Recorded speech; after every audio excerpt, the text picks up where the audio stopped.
উরুই পাতার গরম পানির গোসল করাইয়া নশার সাজ দাও গো তুমি আমায় সাজাইয়া।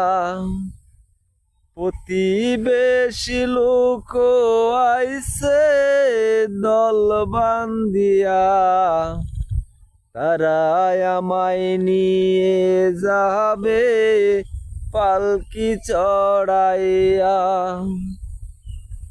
বরই পাতার গরম পানির গোসল করাইয়া নশার সাজ দাও গো তুমি আমায় সাজাইয়া। প্রতিবেশী লোক আইছে দল বান্ধিয়া, তারাই আমায় নিয়ে যাবে পালকি চড়াইয়া। বরই পাতার গরম পানির গোসল করাইয়া নশার সাজ দাও গো তুমি আমায় সাজাইয়া।